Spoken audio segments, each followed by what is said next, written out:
Truth. We're down at the Hawksprings Recovery Centre with alcohol and drugs. We are here with, what's your name, my love? Lorraine Bush. Okay, and what's actually going down at Hawkspring? My team were told this place you're being closed and you're facing cuts, so we've come down to either to assist or just to spread awareness. What is it that's going on here? Well, we've come to a stage where our funding is just due to run out. So although Hawkspring has been around for just over 2 years since we lost all our funding from City Council, because we were funded up until that point as two different entities called Quads and Hawks, who's been combined working in South Bristol, delivering addiction services for almost 30 years. And obviously both of us lost funding through a commissioning process. So then we came together to form Hawkspring, and since then, just over 2 years, we've supported 1,300 people, working with the children, the families, the loved ones and carers, as well as the addicts, to help people become abstinent and to obviously have a better future together. That's amazing. Wow. But unfortunately, you know, our funding, we've been fundraising, we've been looking at lots of different ways of bringing in income to keep the organisation going, with very little capacity and resources as a staff team to cope with the levels of demand and fundraise at the same time. So therefore it's become quite difficult to continue now when, you know, our funding is sort of drying up. Of course. So obviously the closure of the centre is going to have a huge impact. I mean, could you give us some sort of idea of what we'll be looking at if this place closes? What would happen to the community, the people that use your service? You know, I think for the amount that is necessary for what we need compared to the cost it could be, not only a financial cost but human cost and to the community, I think it's going to be a devastating blow, and things could go back. I've worked here for 13 years, and during the last 2 years I've seen a massive increase in the amount of people in crisis, the knock-on effect of welfare reforms, more homeless, people needing our telephone, needing to come in for food vouchers. You know, the social value we give over and above the addiction services we offer is increasing all the time, and I just think it's hard to put a figure on it, but I do believe that the amount we need to keep doing all this good work is far less than the amount it could cost in health and crime and, you know, the impact to families. Right. So also we've come down because we're willing to get involved with some sort of protest or to help you guys out. So what is it you're planning to do with this protest? What are we going to do? Where are we going to go? All these sort of things. I mean, Hawkspring itself obviously isn't organising a protest itself. No, we appreciate that if members of the community want to obviously have a voice and obviously appeal to council or to whoever the authority to obviously raise awareness that they feel it would be a travesty to lose such a vital service in this community. I mean, it is currently the most deprived community in Bristol. Oh, really? And obviously being geographically quite isolated on the outskirts of the city, quite often a lot of people tell us they feel that there's not enough support services locally to deal with the levels of need. So obviously, you know, if the community want to, you know, go to the council and express their concerns about what will happen to the community if services like Hawkspring disappear, then obviously I totally understand that. Do you know currently how many clients? Yeah, how many clients? Because you've had 1,300 since the time you've been open, but how many have you got on the books right now that will be affected if you lose the centre? We've actually got about 30 in recovery. We've got about 10 or 12 in young people services, and probably about 20 or 30 opening carers. Oh wow! Plus a waiting list of nearly 30 again. Plus we've got prices coming every day. This book here, as you can see, without opening all the pages up, there are about 115, 120 people that have accessed our service since October. That's your crisis book, yeah. Oh wow. Jeez. So you can see that the service is really needed. Well, we've had 267 people access it since the merger was first spoke about back at the back end of last year. Yeah. Just for the crisis alone. Yeah. So you know, all of it together just shows what worthwhile organisation this really is. So say if you lose the centre, which is, you know, they're trying to take away from your funding's being cut or whatever, then will all those service users then just that'll be it for them? You'll have to try and find some other service. Yeah, certainly. HWCP do run a crisis as well out in the front there. So yeah. Majority of those would have to go out that way. Whether they could cope with that's another story. And where the other people who've got the addictions go, I don't know. Truly don't know. So, but tell us a little bit more about, like, obviously you were talking about the work you do, people. You don't just do the recovery stage. You guys actually work hard with the aftercare. You know, you work with the families. You work with, you know, what goes on with them once they've kicked their addiction. You know. Yeah, I mean, a lot of people go into what's called our relapse prevention service, which is the aftercare service. Yeah. So it deals with lifestyle balance, urges, coping skills, lots of things, lots of tools and techniques to help them, to stop them from lapsing and relapsing in the future, and to help them rebuild lives and look at various things like, you know, nutrition, diets, the effects on family, and obviously then the carer service would also offer lots of tools and techniques of loved ones, how they cope and the best techniques to use when dealing with an addict. And with our youth service, we offer 3 services: one-to-one support through a therapeutic programme in schools. We offer an after-school club which brings children together who are all living with substance misuse, so it reduces isolation. We do activities with them as well as education, and we run a summer transition programme for children that are moving on from primary to secondary school life, to support them with their social skills and to help them build confidence for the future because of them living with addiction. Okay. Well, yeah, that's great. I mean, we obviously came down here because one of my team, Kerry, told us about, you know, the place was going to close down, and we challenged George Ferguson on it, and basically he didn't even seem interested. Have you got anything to say about George Ferguson in this incident, or is he not really connected to this?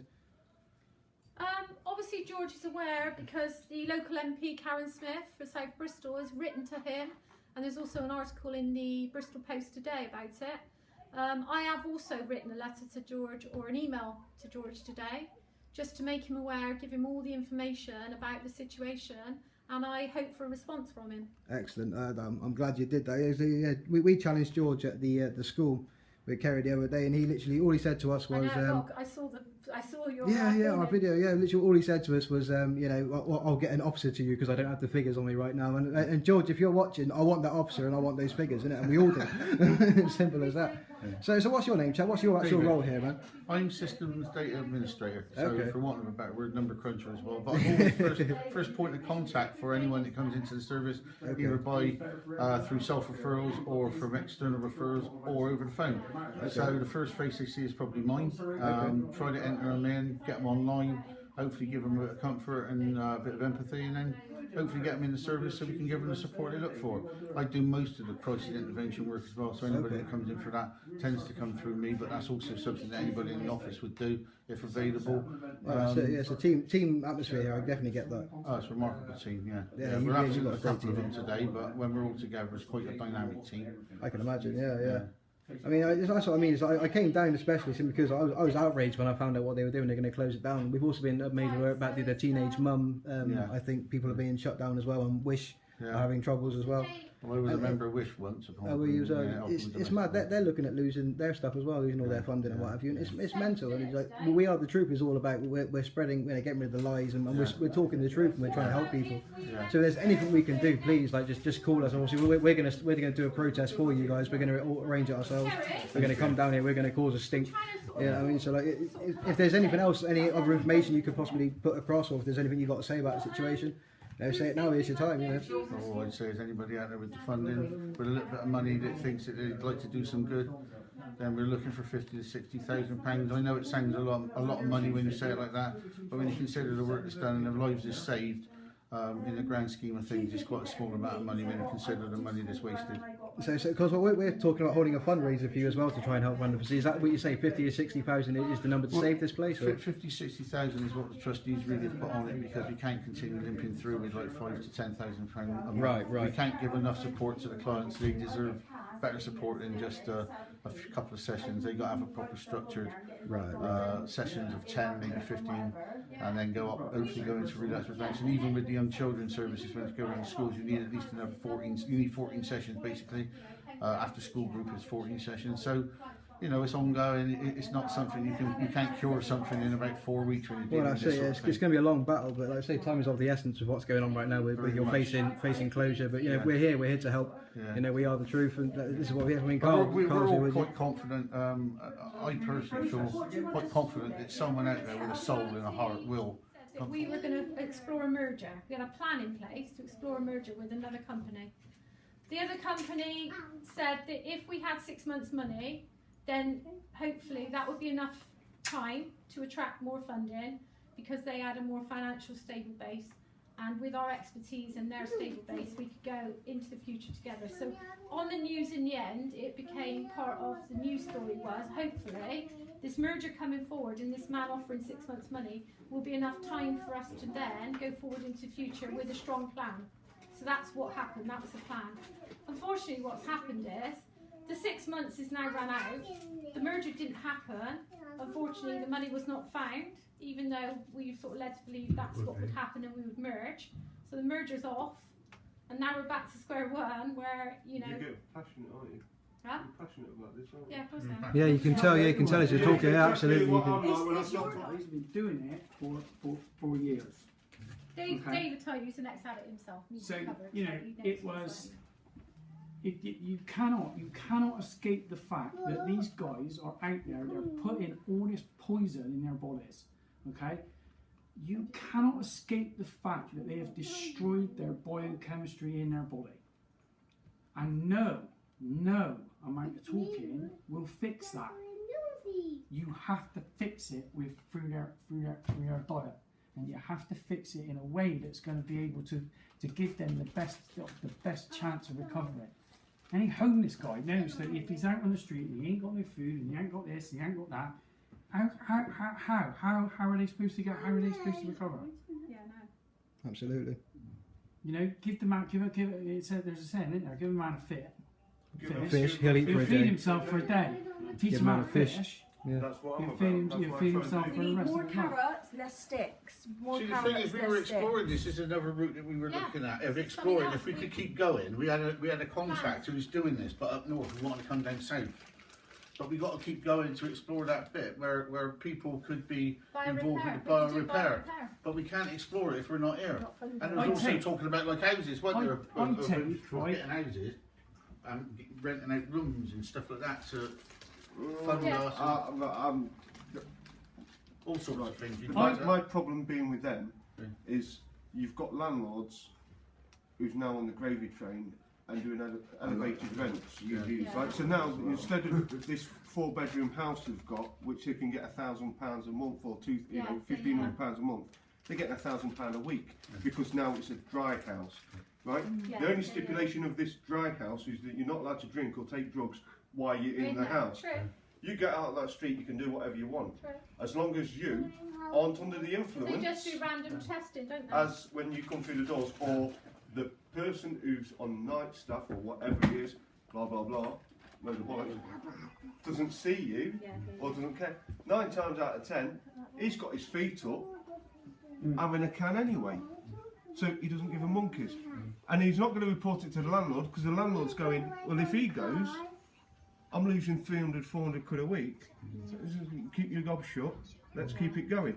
That's what grates me about those houses. Yeah, and no, that's I why I do cringed when you went agree. out getting a house, No, I do because agree. I- I you've do got to agree have the with you. right staff That's in the right, right yeah. place You've got to do it's it, and be it's got to be properly ran. strict. It's got to be. Oh, If you're coming into absolutely. this dry It's not house, fair to you're people coming who into do this it dry well house. if you don't. Me personally, I use it like a prison. It'll lock the bloody doors, and you're in there for a month until you sorted yourself out, and then with all the work, and then you can start venturing out, because I don't trust you to go out on those streets and not have a drink and then come back and tell me you're okay. That's my personal opinion. I know it might not work, but these, you know, that's my opinion. You can't have somebody going into a house going, I'm in a dry house, the council paying 300-400 quid a week, and they get a bung on the back end as well as 500 quid for signing them up. This landlord's going, happy days, doing nothing. They're getting worse. You mix a drug addict with an alcoholic, right? You're causing yourself problems, because now that drug addict's going, I can feed him drugs. So that alcoholic's going, yeah, okay, I'll try that. Next thing you know, now you've not got one drug addict, you've got 2 drug addicts, plus the and he's alcohol dependent as well. So now you've caused one person even more problems. And that drug addict will feed that guy drugs, because he knows when he gets paid, he's going to feed him And then drugs. in comes domestic abuse And then as well. it's With about- situations like that, We domestic know, abuse, domestic violence. There's a thing with domestic abuse as well, and alcoholism. Again, it comes down to sugar. The guys are hyperglycemic. So what happens is there's this massive. They've done this test in the prisons in one of the roughest prisons in America, and they segregated 30 prisoners, 60 prisoners, so 30 on one side, 30 on the other, and they give these guys a placebo and all the rest of it. And what happened is the guys who they managed to who they got off sugar and all that, their temperament and their violence dropped. Wow. It went. The other 30 guys, their temperament didn't change. And the reason that is because of hypoglycemia. So and it's in her book. The research they do is the fact that there's a lot of the reason why there's domestic violence is because of sudden crashes in sugar. So a person, you don't necessarily have to be on alcohol. But if you're on a high sugar diet and you're shoving sugar, insulin's then fired out to try and deal with all the sugar that you just put in your body. Bang! Sudden bursts of anger, sudden bursts of violence. And anxiety and stress. It's ridiculous the way you do it. But at the end of the day, we are different, and that's what. Well, we've saved a minimum of 20 lives if you look at just that bit. And if you're putting 100 grand on 20 lives, that's £2 million worth. And yet we're doing it on 120 grand a year. Exactly. So, and a lot more, because and we're when you talk working about with the kids and their corporate, futures and their families and the It's whole not just people around them. Radix lives, it's your lives as well. That's it, yeah, it affects you guys as well, yeah. Okay, so this is We Are The Truth. We've just left the Hawkspring Centre. Obviously they're facing a lot of cuts at the moment and looking at losing their service. This needs to be stopped, man, so We Are The Truth are going to hold a protest out here. The protest will be held right there, all around the building. We're going to be surrounded, we're going to be shouting, we're screaming. We need to save this place. If anyone's interested in helping out, we need like 50 to 60,000 to keep this place open. So get in touch with us, man. Help us out, start fundraising, get in touch with us. Yeah, thank you very much. This is We Are The Truth, and we are signing out.